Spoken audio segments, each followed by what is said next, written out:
गौरी पुत्र गणेश भगवान की जय। उमापति शंकर भगवान की जय। हर हर महादेव, माता पार्वती की जय। आज आप सभी जानेंगे बुध प्रदोष की पूजन विधि, महत्व और श्रवण करेंगे कथा। हिंदू धर्म में प्रदोष व्रत का भी विशेष महत्व है। हर महीने की कृष्ण और शुक्ल पक्ष की त्रयोदशी तिथि को प्रदोष व्रत रखा जाता है। ऐसे ही माघ माह के शुक्ला पक्ष की त्रयोदशी तिथि को प्रदोष व्रत रखा जा रहा है। इस बार तिथि को लेकर काफी कंफ्यूजन है।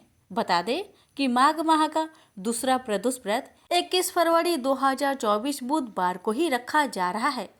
बुधवार के दिन पड़ने के कारण इसे बुध प्रदोष कहा जाएगा। इस बार बुध प्रदोष पर काफी शुभ योग बन रहा है।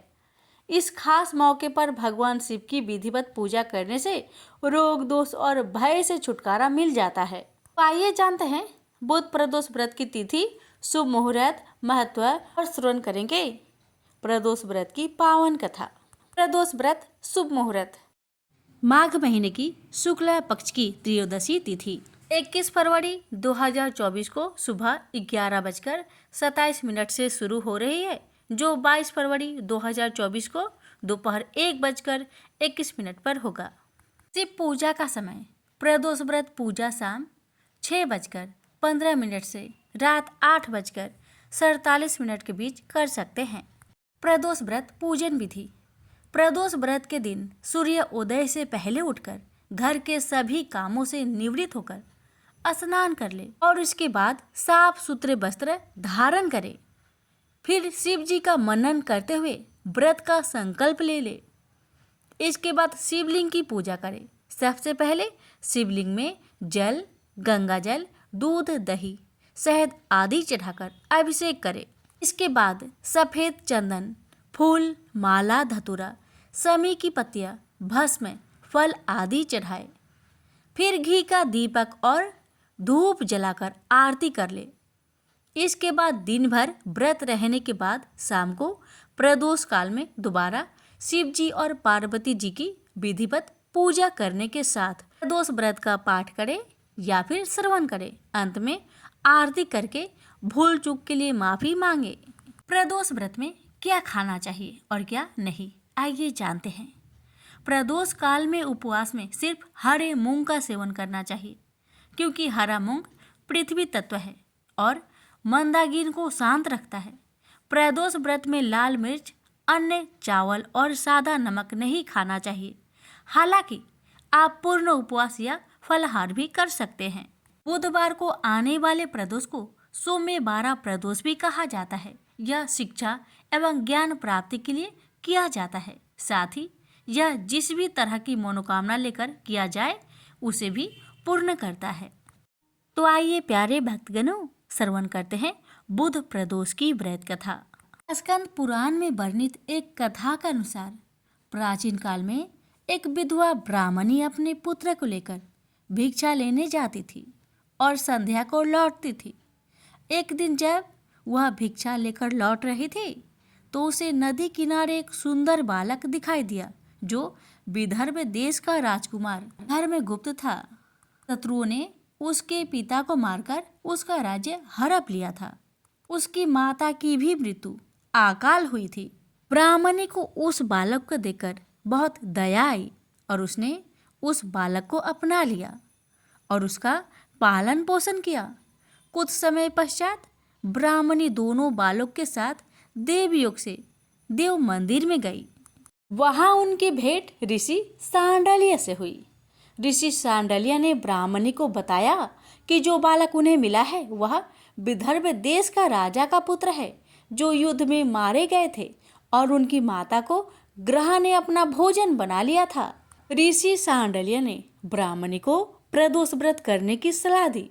ऋषि आज्ञा से दोनों बालकों ने भी प्रदोष व्रत करना शुरू कर दिया। एक दिन दोनों बालक वन में घूम रहे थे, तभी उन्हें कुछ गंधर्व कन्याएं नजर आई।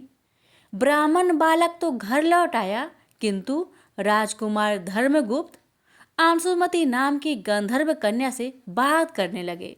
गंधर्व कन्या और राजकुमार एक दूसरे पर मोहित हो गए। कन्या ने विवाह हेतु राजकुमार को अपने पिता से मिलवाने के लिए बुलवाया। दूसरे दिन जब वह पुनः गंधर्व कन्या से मिलने आया तो गंधर्व कन्या के पिता ने बताया कि वह विदर्भ देश का राजकुमार है। भगवान शिव की आज्ञा से गंधर्व राज ने अपनी पुत्री का विवाह राजकुमार धर्मगुप्त से करवाया। इसके बाद राजकुमार धर्मगुप्त ने गंधर्व सेना की सहायता से विदर्भ देश पर पुनः आधिपत्य प्राप्त किया। यह सब ब्राह्मणी और राजकुमार धर्मगुप्त के प्रदोष व्रत करने का फल था। स्कंद पुराण के अनुसार जो भक्त प्रदोष व्रत के दिन शिव पूजा के बाद एकाग्र होकर प्रदोष व्रत कथा सुनता या पढ़ता है उसे 100 जन्मों तक कभी दरिद्रता नहीं होती। प्रेम से बोलिए उमापति शंकर भगवान की जय। एक समय की बात है कि बहुत वर्ष पूर्व ऋषि मुनि भगवान को पाने के लिए कठोर तपस्या करते थे। यह तपस्या कैसी रहती थी? एक पांव पर खड़े होकर नमस्कार की मुद्रा में भगवान का नाम जप करना, पानी में नमस्कार की मुद्रा में खड़े रहकर अखंड भगवान का नाम जप करना, हिमालय जैसे पर्वत पर जाकर अत्यंत ठंड में एक ही जगह अनेक वर्ष तक बैठकर नाम जप करना, इस प्रकार तपस्या की जाती थी। तपस्या के समय न कुछ खाया जाता था न ही पिया जाता था। इसी प्रकार कठोर तपस्या करने के बाद भगवान भक्त पर प्रसन्न होकर उन्हें आशीर्वाद देते थे। इसी प्रकार भगवान शंकर को पति रूप में पाने के लिए माता पार्वती कठोर तपस्या कर रहे थे। तपस्या के समय वह भगवान के चिंतन में ध्यान मग्न बैठे थे। उनकी तपस्या पूर्ण होने ही वाली थी कि उसी समय उन्हें एक बालक के डूबने की चीख सुनाई दी। माता तुरंत उठकर वहां पहुंची। उन्होंने देखा एक मगरमच्छ बालक को पानी के अंदर खींच रहा है। वह बालक अपने प्राण बचाने के लिए बहुत प्रयास कर रहा था तथा मगरमच्छ उसे खाने का प्रयास कर रहा था। अंततः करुणामयी माता पार्वती को बालक पर दया आई। माता ने मगरमच्छ से निवेदन करते हुए कहा, बालक को छोड़ दो, इसे आहार न बनाओ। उस पर मगरमच्छ बोला, माता यह मेरा आहार है।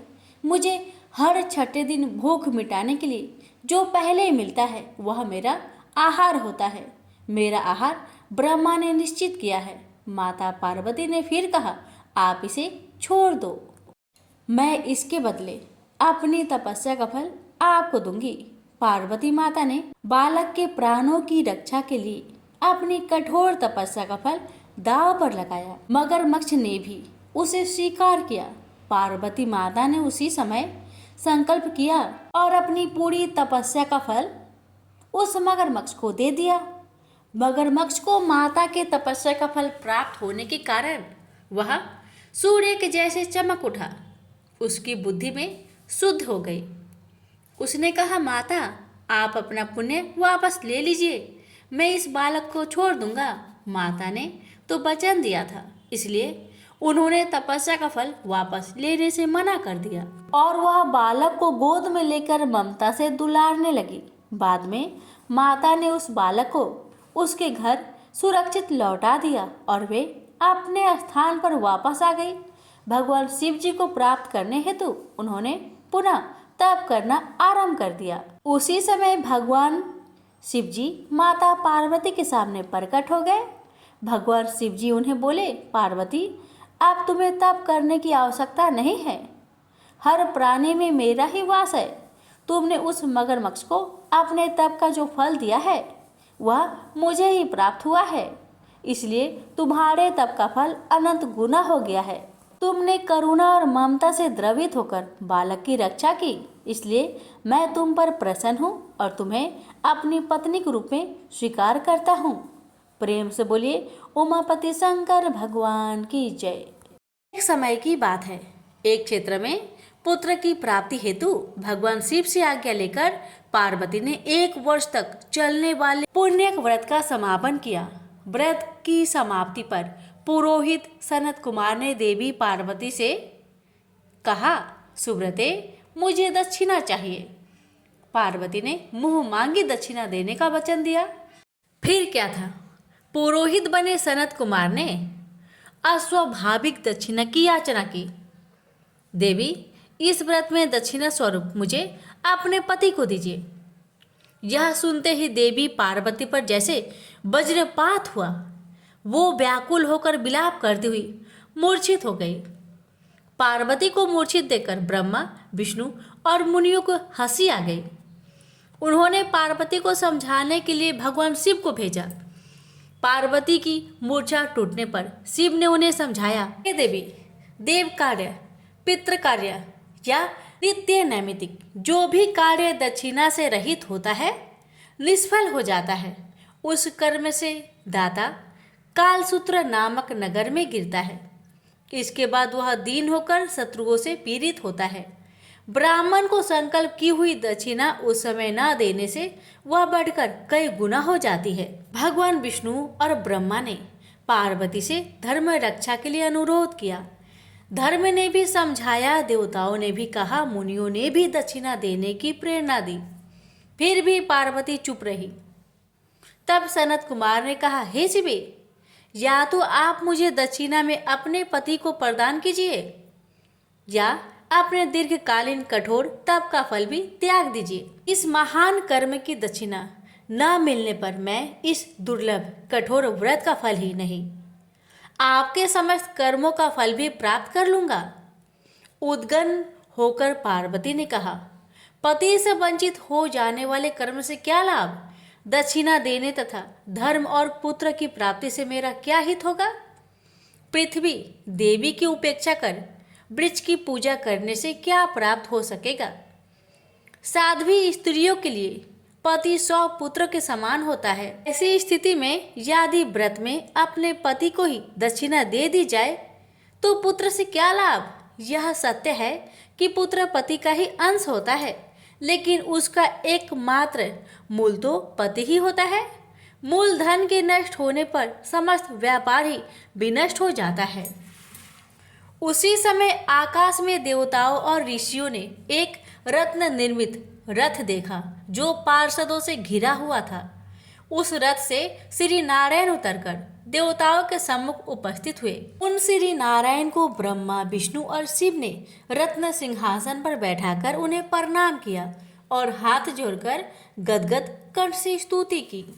वहां का सारा वृत्तांत जानकर श्री नारायण ने कहा, शिव प्रिया पार्वती का यह व्रत लोक शिक्षा के लिए है, अपने लिए नहीं, क्योंकि ये तो स्वयं समस्त व्रतों एवं तपस्याओं का फल प्रदान करने वाली है।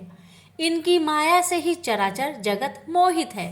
फिर उन्होंने पार्वती को संबोधित कर कहा, हे शिवे, इस समय तुम महादेव जी को दक्षिणा में देकर अपना व्रत पूर्ण कर लो। फिर समुचित मूल्य देकर अपने जीवन धन को वापस ले आना।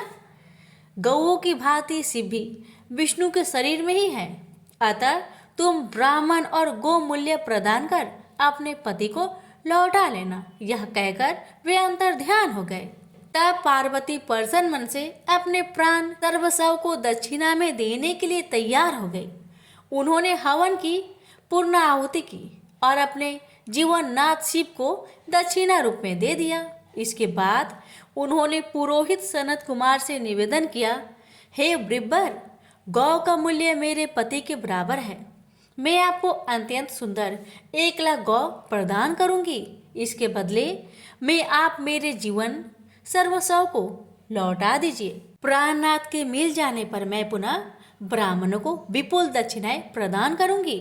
तब सनत कुमार ने पार्वती से कहा, हे देवी, मैं ब्राह्मण हूँ, मैं 1 लाख गौ लेकर क्या करूँगा? इस दुर्लभ रत्न के सामने 1 लाख गौ की क्या तुलना है? मैं इन्हें साथ लेकर त्रिलोक में भ्रमण करूंगा। उस समय समस्त बालक उन्हें देखकर प्रसन्नता पूर्वक ताली बजा बजाकर अट्ठास करेंगे। कहने के साथ ही सनत कुमार ने भगवान शिव को अपने पास बैठा लिया। यह सुनकर पार्वती जलहीन मछली की भांति छटपटाने लगी। उन्होंने मन ही मन सोचा, कैसा दुर्भाग्य है मेरा कि मुझे ना तो अभिष्ट देव का दर्शन ही हुआ और ना ही व्रत का फल प्राप्त हो सका। आधीर होकर वे अपने प्राण त्यागने के लिए प्रस्तुत हो गई। अकस्मात उसी समय आकाश में तेज समूह प्रकट हुआ। उस तेज समूह को देखकर पार्वती ने उससे अपने ऊपर दया करने को कहा और उस महान तेजो राशि के मध्य विश्व मोहन श्री कृष्ण स्वरूप का दर्शन किया। ऐसे भुवन मोहन अनूप रूप को देखकर भगवती पार्वती उसी के सदृश पुत्र की कामना करने लगी और उसी क्षण उन्हें वह वर भी प्राप्त हो गया। तदंतर वह तेज वही तिरोहत हो गया। तब देवताओं ने ब्रह्मा पुत्र सनत कुमार को समझाया। सनत कुमार ने दिगंबर शिव को उनकी प्राणेश्वरी पार्वती को लौटा दिया। तो प्रेम से बोलिए उमापति शंकर भगवान की जय।